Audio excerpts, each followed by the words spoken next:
अस्सलाम वालेकुम। A2 level sociology mass media section 2 start करेंगे। जनाब अल्लाह ताला के नाम से स्टार्ट करते हैं इस चीज़ को।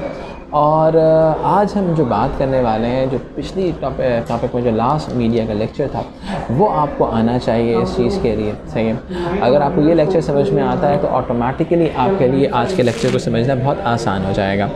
मैंने लास्ट लेक्चर में भी आपसे डिस्कस किया है कि एक्चुअल के अंदर हमारे पास दो तरह के व्यूज़ आते हैं इसके अंदर। ठीक है, पहला व्यू जो आता है वो आता है मॉडर्निटी, यानी कि हम क्या पढ़ रहे हैं, मीडिया रिप्रेजेंटेशन को स्टडी कर रहे हैं। सही है, जब मैं कहता हूँ मैं मीडिया रिप्रेजेंटेशन को स्टडी कर रहा हूँ तो इसका मतलब क्या है? इसका मतलब बहुत सिंपल सी चीज़ है कि हमारे पास हम मीडिया के अंदर कैरेक्टर्स को रिप्रेजेंट कैसे करते हैं। सही है, मॉडर्निटी के हवाले से अगर मैं बात करूं आपसे तो ए लेवल्स के अंदर अगर हम बात करते हैं, जो ए लेवल्स मीडिया रिप्रेजेंटेशन के हवाले से अगर हम बात करते हैं तो हमें एक बात समझ में ये आती है कि हमारे पास जो एक व्यू क्रिएट होता है कि मॉडर्निटी के जितने भी हमारे पास कॉन्सेप्ट्स हैं वो सारे के सारे कॉन्सेप्ट जो हैं वो एक्चुअल के अंदर बेस करते हैं मेटा नैरेटिव्स पे, यानी कि स्टीरियोटाइप्स के ऊपर। सही है, यानी कि अगर मैं बात करता हूँ स्टीरियोटाइप्स के व्यूज़ के हवाले से बात करता हूँ, मोहम्मद ये वाला अगर पंखा बंद करो, ये वाला पंखा बंद करो।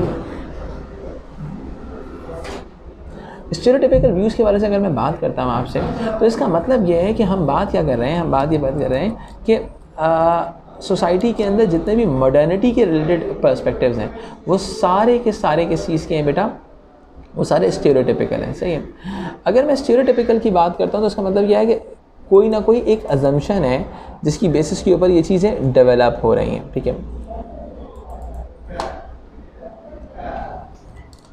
सही है, अगर मैं कहता हूँ ये जो अजम्पशंस के ऊपर डेवलप, अजम्पशन का मतलब क्या है कि लोगों ने कहा कि भाई ये चीज़ ऐसे होती थी, सबने मान लिया ये चीज़ ऐसे होती थी। सही है, अच्छा अब उसमें क्या है कि बहुत सारे लोगों का पर्सपेक्टिव ये है कि जो मीडिया रिप्रेजेंटेशन है वो अप्रोप्रिएट है या इनअप्रोप्रिएट है। अप्रोप्रिएट का मतलब ये है कि वो बिल्कुल सही, जिस तरह से एक्चुअल आपका जो कैरेक्टर है वैसा ही होता है, वो सोशल ग्रुप वैसा ही होता है या फिर वैसा नहीं होता। अप्रोप्रिएट या इनअप्रोप्रिएट की बात करते हैं। सही है, ओवर स्टेट अंडर स्टेट की बात भी होती है कि किसी चीज़ को बहुत ज़्यादा आप ओवर स्टेट कर रहे हो या ओवर रिप्रेजेंट कर रहे हो। ठीक है, ओवर रिप्रेजेंटेशन की बात होती है। ओवर रिप्रेजेंटेशन का मतलब ये होता है कि आप किसी चीज़ को बहुत ज़्यादा दिखा रहे हो। लेट्स सपोज आप वाइट कैरेक्टरिस्टिक्स को बहुत ज़्यादा दिखाते हो, ब्लैक कैरेक्टरिस्टिक्स को ज़्यादा, ब्लैक कैरेक्टर्स को कम दिखाते हो।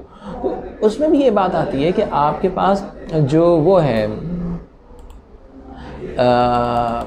मीडिया जो है वो किसी कैरेक्टर को सही दिखा रहा है या किसी कैरेक्टर को सही नहीं दिखा रहा। ठीक है, अगर मैं बात करता हूँ कि वो किसी कैरेक्टर को सही नहीं दिखा रहा अगर, तो अब होता क्या है, बहुत सिंपल सा फिनोमेना अप्लाई होता है इसके अंदर। ठीक है, लोग कहेंगे कि लेट्स सपोज अगर मैं कहूँ लोअर क्लास को क्या दिखाते हैं, ऑप्रेस दिखाते हैं। सही है, लोअर क्लास को हमेशा दिखाएंगे कि भाई वो शॉर्ट टर्म गोल्स की तरफ जा रहे हैं रादर देन कि वो लॉन्ग टर्म गोल की तरफ जाएं। अच्छा, इसके अलावा जेंडर के हवाले से female representation are usually based on the eye candy. सही है, सेक्स ऑब्जेक्ट के तौर पर फीमेल रिप्रेजेंटेशन हो रही है। ठीक है, तो ये तमाम एलिमेंट्स जो हैं वो दरअसल क्या हैं, अब वो लोग जो मॉडर्निस्ट होंगे बोलेंगे कि भाई मीडिया रिप्रेजेंटेशन अप्रोप्रिएट हो रही है या मीडिया रिप्रेजेंटेशन अप्रोप्रिएट नहीं हो रही, यानी कि अप्रोप्रिएट या इनअप्रोप्रिएट रिप्रेजेंटेशन, यानी कि सही और गलत के बारे में बात हो रही है।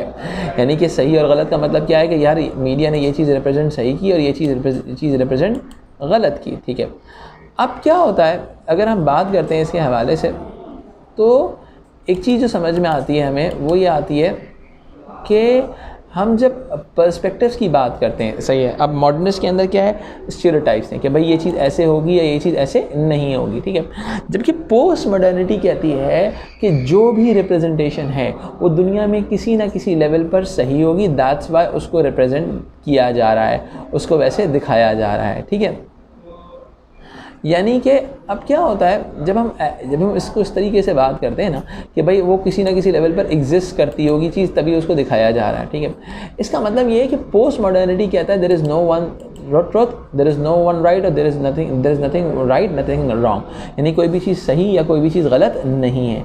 जब हमने कहा कोई भी चीज़ सही या कोई भी चीज़ गलत नहीं है तो इसका मतलब क्या है कि there is no one meta narrative, कोई एक मेटा नैरेटिव नहीं है जिसकी बेसिस पे पूरी दुनिया एग्जिस्ट करती है।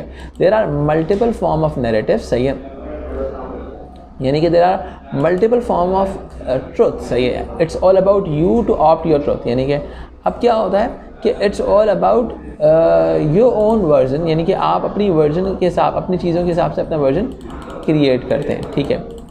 तो अब जब आप अपना वर्जन अपनी चीज़ों के हिसाब से क्रिएट करते हैं तो इसका मतलब क्या है कि देयर इज़, यानी कोई भी चीज़ एप्रोप्रिएट रिप्रेजेंटेशन या इनअप्रोप्रिएट रिप्रेजेंटेशन नाम की कोई चीज़ दुनिया में एग्जिस्ट नहीं करती।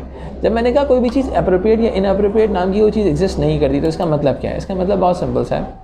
इसका मतलब ये है कि पोस्ट मॉडर्निटी आपके दिमाग के अंदर से ये चीज़ को निकाल देती है कि कोई चीज़ स्टीरियोटाइप नाम की भी होती है। स्टीरियोटाइप का मतलब है कि भाई ये चीज़ ऐसे होगी, ये चीज़ ऐसे होगी। अब क्या होता है कि लेकिन अगर हम मॉडर्न, अच्छा अब हमारे पास सीन क्या है? अब मैं आपको बेसिक फार्मूला बता रहा हूँ एक चीज़ को स्टैब्लिश करने का, सही है। बहुत सिंपल सा फिनोमेना है, इसमें कोई रॉकेट साइंस है ही नहीं। देखो जितने major stereotypical point of views आते हैं ना, क्लास, जेंडर, एज, एथनिसिटी के हवाले से, सही है, वो सारे स्टीरियोटाइप्स जो हैं वो क्या होते हैं बेटा, वो एक बहुत सिंपल सा फिनोमेना को ऑब्जर्व कर रहे होते हैं। वो क्या होता है? वो एक बहुत सिंपल सी चीज़ होती है। अच्छा मैं तुम लोगों को ना एक और चीज़ तुमसे शेयर करता हूँ, मेरे दिमाग में चल रहा था, मैंने एक चीज़ तुमसे शेयर करूँगा। मैं तुम लोगों को ना एक जो मीडिया स्टडीज़ वाले होते हैं ना, मीडिया स्टडीज़ वाले, वो रिप्रेजेंटेशन को बहुत डिटेल में स्टडी करते हैं, सही है। मैंने उनके लिए कुछ वीडियोस बनाई हैं कि representation of age, representation of gender, representation of ethnicity, सही है। उनका एक सब टॉपिक होता है जिसको हम कहते हैं टेक्सचर एनालिसिस, सही है। टेक्सचर एनालिसिस का सीन क्या होता है? वो बिल्कुल वही होता है जो तुमने सेमियोलॉजी में पढ़ा होगा, सही है। सेमियोलॉजी में क्या पढ़ा था कि सब्जेक्टिव एनालिसिस करते हैं ना मीडिया कंटेंट का, उनको एक वीडियो दिखाई जाती है और उस वीडियो के हिसाब से वो क्या करते हैं, उसका टेक्सचर एनालिसिस करते हैं, सही है। जब उसका टेक्सचर एनालिसिस करते हैं ना वो लोग, तो ऑटोमेटिकली टेक्सचर एनालिसिस क्या होगा, सब्जेक्टिव एनालिसिस करते हैं, तो उनको रिप्रेजेंटेशन को बहुत डिटेल में पढ़ना पड़ता है, ठीक है। तो मैं उनको लिए जो मैंने वीडियोस बनाई है ना एज और जेंडर एथनिसिटी के हवाले से, वो मैं तुम लोगों से लाजमी शेयर करूँगा, तो मैं बड़ा फ़ायदा होगा उसकी डिटेल स्टडी समझने में, सही है। अच्छा अब क्या है हमने जो चीज़ समझनी है, जो हमने अंडरस्टैंड करना है, बहुत सारे सोशियोलॉजिस्ट इनका कहना है कि मीडिया की रिप्रेजेंटेशन एप्रोप्रिएट नहीं होती। एप्रोप्रिएट नहीं होने का मतलब क्या है कि मीडिया की रिप्रेजेंटेशन जो है वो वैसे नहीं होती जैसे एक्चुअल वो चीज़ एग्जिस्ट करती है, ठीक है। यानी कि एक्चुअल में मीडिया जो है वो चीज़ों को ओवर स्टेट करता है या अंडर स्टेट कर देता है, यानी कि किसी चीज़ को बढ़ा चढ़ा के प्रेजेंट करता है या किसी चीज़ को दबा देता है। यानी कि लेट सपोज आप जो होते हो वर्किंग क्लास को चोर दिखाना है तो आप वर्किंग क्लास से दिखा रहे हो, तो ये चीज़ इसमें इस्टेब्लिश होती है, ठीक है। अच्छा एक बड़ी इंपॉर्टेंट चीज़ में समझने वाली है कि हमारे पास मॉडर्निटी के जितने व्यूज़ हैं, सही है, मॉडर्निटी के जितने व्यूज़ हैं वो सारे के सारे व्यूज़ एक चीज़ डेवलप कर रहे हैं कि भाई एज, एथनिसिटी, क्लास, ये तमाम एस्पेक्ट्स जो हैं, सही है, सोसाइटी के। अब क्या है, एक सेकेंड। अच्छा तो अब मैं आपको एक टेक्निक सिखाता हूँ इस चीज़ को समझो। देखें अब आप जितना अभी पहले फिर मॉडर्निटी पे आज काम करेंगे, सही है। मॉडर्निटी में आपने क्या काम करना है, कुछ भी नहीं करना, मैं आपको सिर्फ टेक्निक समझा रहा हूँ। मॉडर्निटी की एक मेन हेडिंग डालें, सही है, और उसके बाद चार्ट बनाएं, सही है। चार्ट, पहला चार्ट बनेगा एज का, दूसरा बार चार्ट बनेगा जेंडर का, तीसरा चार्ट बनेगा एथनिसिटी का, सही है, और चौथा बनेगा क्लास का, सही है।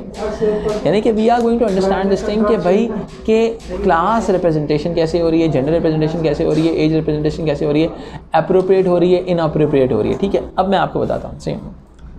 पहला आपने चार्ट बनाना है एज का। एज के अंदर आप उसको 3 रिप्रेजेंटेशन को डिवाइड कर दें। 2 जो मेजर रिप्रेजेंटेशन है, रिप्रेजेंटेशन ऑफ यूथ हो गया, सही है, और रिप्रेजेंटेशन ऑफ एल्डरली हो गया, सही है। How the elderly are represented, how the youth are represented, ठीक है। यानी कि आप क्या देख रहे हो, आप जो होते हो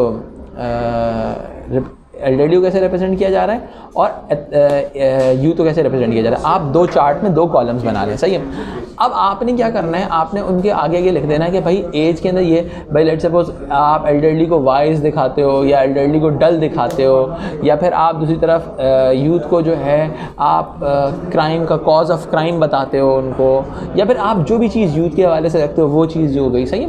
ये तमाम चीज़ों को आपने क्या करना है, नोट डाउन करना है, उसके आगे लिख देना है ये अप्रोप्रिएट है या इनअप्रोप्रिएट है as per the stereotype. Stereotypical point of view के हवाले से, स्टीरियोटाइपिकल पॉइंट का मतलब कि भाई दुनिया को ऐसे लगता है, वाक़ई ऐसा है, जैसे डल है, भाई इस दुनिया को लगता है हाँ भाई ये डल है, सही है। लेकिन कभी कभी हम ओवर स्टेट कर देते हैं, यानी कि हम उनको डिपेंडेंट बता देते हैं। आप बताओगे भाई in some societies they are not dependent, elderly are not dependent on young people, ठीक है। तो अब क्या है, ये आपका एज का ग्राफ एक चार्ट बन गया, ऑटोमेटिकली आपको कवर अप कर देगा। फिर आ जाओ जेंडर के हवाले। जेंडर में कॉन्सेप्ट आएगा मेल गेज का, यानी कि female representation are on the basis of the male demands, यानी कि इसके अंदर क्या होता है, एक तो नॉर्मेटिव आइडेंटिटीज होती हैं जैसे फीमेल का रोल हो गया as a sister, girlfriend, wife, और एक हो गया आपका सेक्सुअल आइडेंटिटी, यानी कि women as a sex object, यानी कि women is consider as a sex object. इसका मतलब ये है कि आप उनको एज अ सेक्स ऑब्जेक्ट के तौर पे दिखा रहे हो, ठीक हो गया। तो अब क्या आई कैंडी का जो कॉन्सेप्ट आता है, ठीक है, मेल गेज का कॉन्सेप्ट, यानी कि female representation on the basis of male desire. दूसरी तरफ आता है मेल क्या, दूसरी तरफ आप मेल रिप्रेजेंटेशन आप उनको मैस्कुलिन दिखाते हो, पावरफुल दिखाते हो, इंस्ट्रूमेंटल एक्ट दिखाते हो, और आप बताते हो कि दे can do anything in this world, ठीक है। तो ये चीज़ होती है, सही। ये चीज़ जब होती है, यहाँ तक क्लियर हो गया। I hope the things are clear now we are moving forward. जब ऐसा सिलसिला दिखाते हो तो मेल की जो स्टीरियोटाइप है वो ये है कि they are masculine, they are controlling, they can do anything in this world. और फेमिनिन की, फीमेल्स की क्या है, फीमेल्स की स्टीरियोटाइप ये है कि वो कमज़ोर हैं, एक्सप्रेसिव हैं, ठीक है। तो अब आप बताओगे कि ये जो रिप्रेजेंटेशन है वो एप्रोप्रिएट है या इनअप्रोप्रिएट है। बहुत सारे लोगों ने कहा इनअप्रोप्रिएट भी है। तो आपका ये जेंडर वाला चार्ट कवर अप हो गया। अब आगे आते हैं, जेंडर के बाद क्या आएगा बेटा, एथनिसिटी। ब्लैक्स की अंडर स्टेटमेंट की बात होगी और वाइट्स की ओवर स्टेटमेंट की बात होगी। पुराने ज़माने की, मॉडर्न ज़माने की जितनी फिल्म्स थी, आज के ज़माने की मॉडर्न, उसमें क्या है, black representation, blacks are under represent, ठीक है, and whites are over represent. तो ऑटोमेटिकली क्या हो, ओवर रिप्रेजेंटेशन ऑफ वाइट्स आ गया और अंडर रिप्रेजेंटेशन ऑफ ब्लैक्स आ गया। दूसरी चीज़ क्या चीज़ होती है इसके अंदर, समझते हैं। आपका आ गया अब क्लास, वर्किंग क्लास को कैसे रिप्रेजेंट कर रहे हैं भाई। आप वाइट कॉलर क्राइम पे फिल्म्स नहीं बन रही, लेकिन ब्लू कॉलर क्राइम के ऊपर फिल्म्स बन रही हैं। तो आपने class wise upper class, working class, lower class, ये समझ में आ जाएगा, ये वाला चार्ट बन जाएगा। तो फिर आगे हम बात कर सकते हैं कि रिप्रेजेंटेशन में क्या होगा। फिर अगर हम आगे आ जाओ, ये क्या हो गया, हमने स्टीरियोटाइप कवर कर लिया। अब फिर आप पोस्ट मॉडर्निटी वाला पार्ट पढ़ोगे। अब आपने जब पोस्ट मॉडर्निटी वाला पार्ट पढ़ोगे तो उसमें समझ में आएगा कि there is no one meta narrative, कोई एक मेटा नैरेटिव नहीं है। जो रिप्रेजेंटेशन भी एग्जिस्ट करती है क्या सिनेमा के अंदर, जो रिप्रेजेंटेशन भी एग्जिस्ट करती है ड्रामा के अंदर, जो रिप्रेजेंटेशन भी इस मार्केट में एग्जिस्ट करती है, उसकी कोई ना कोई रियलिटी है, तभी वो एग्जिस्ट करती है। बहुत सिंपल सा फिनोमेना है, यानी कि ये लोग बहुत आसानी के साथ अपने यहाँ जान छुड़ा देते हैं। पोस्ट मॉडर्निस्ट कहते हैं कि भाई तुम भी सही, एप्रोप्रिएट रिप्रेजेंटेशन भी सही और इनअप्रोप्रिएट रिप्रेजेंटेशन भी सही, सही है। हाँ, तो हम बात करते हैं पोस्ट मॉडर्निटी के हवाले से। तो पोस्ट मॉडर्निटी में क्या होता है बेटा, पोस्ट मॉडर्निटी क्या कहती है, बहुत सिंपल सी बात है, ठीक है। पोस्ट मॉडर्निटी कहती है कि हमारे पास जो भी, चाहे वो एप्रोप्रिएट रिप्रेजेंटेशन है, इनअप्रोप्रिएट रिप्रेजेंटेशन है, वो दुनिया में एग्जिस्ट करती है, तभी जाके वो चीज़ मौजूद है, ठीक है। अब क्या करना है, और आपने अब ये चीज़ जहाँ तक समझ में आ गया, अगर पोस्ट मॉडर्निटी समझ में नहीं आया है तो मुझसे जूम सेशन पे समझ लेना, कोई मसले की बात नहीं है। ये कॉन्सेप्ट ये थोड़ा रीडअप करना पड़ेगा आपको, लाजमी रीडअप करना पड़ेगा इस चीज़ का, सही है। जूम के सेशन के अंदर रीडअप करके आना, पोस्ट मॉडर्निटी को लाजमी रीडअप करके जाना जूम के सेशन के ऊपर। दूसरी चीज़ क्या है, यानी कि अब वो कहता है पोस्ट मॉडर्निटी जो एक्चुअल के अंदर कहता है कि चाहे वो क्लास रिप्रेजेंटेशन सही हो रही है, गलत हो रही है, हम इस बारे में पढ़ ही नहीं रहे। हम ये कह रहे हैं कि क्लास रिप्रेजेंटेशन हो रही है, यानी कि ये नैरेटिव एग्जिस्ट करता है। There are multiple narrative available and every individual develop its own mindset, या कि भाई ये चीज़ सही है या ये चीज़ गलत है। हर इंसान अपने हिसाब से माइंडसेट, अपने नैरेटिव को क्रिएट करेगा, रादर देन कि वो सिनेरियो के हिसाब से चले, ठीक है, यानी कि वो किसी स्टीरियोटाइप के हवाले से चले, सही है। जब ये मामलात होते हैं तो अब क्या है बेटा, अब पोस्ट मॉडर्निज्म को आपने पढ़ना है और उसके 7 to 8 पॉइंट्स बनाने हैं। आपने पोस्ट मॉडर्निज्म के 7 to 8 पॉइंट्स बनाने हैं, ठीक है। और आपने ये क्लास, जेंडर, एज, एथनिसिटी का क्या बनाना है, क्लास, जेंडर, एज, एथनिसिटी के हर चीज़ के आपने कम से कम ये चार्ट बनाना है और 5-5 पॉइंट्स आपने कवर अप करने हैं, ठीक है। ये चीज़ लाजमी आपने कवर अप करनी है, तो इंशाल्लाह ताला आपको प्रॉब्लम नहीं होगी, सही है, ठीक है। अब आप लोग जो है पोस्ट मॉडर्निज्म पढ़ें और पोस्ट मॉडर्निज्म पढ़ने के बाद जो है आप जूम सेशन में जाएंगे, कोई चीज़ समझ में नहीं आ रही है, इसके अलावा एक क्वेश्चन लिखिए, explain how the media represent the post modern identities. Simple सी बात है, explain how media represent post modern identities, ये हो गया। Explain how media represent the differential age identities, ये हो सकता है। इसके अलावा explain how media represent differential gender identities, simple सी बात है। ये 3 सवाल आप ले लें और इनको अटेम्प्ट करें, सही है, और फिर जो है आप मुझे बताएं कोई प्रॉब्लम हो तो।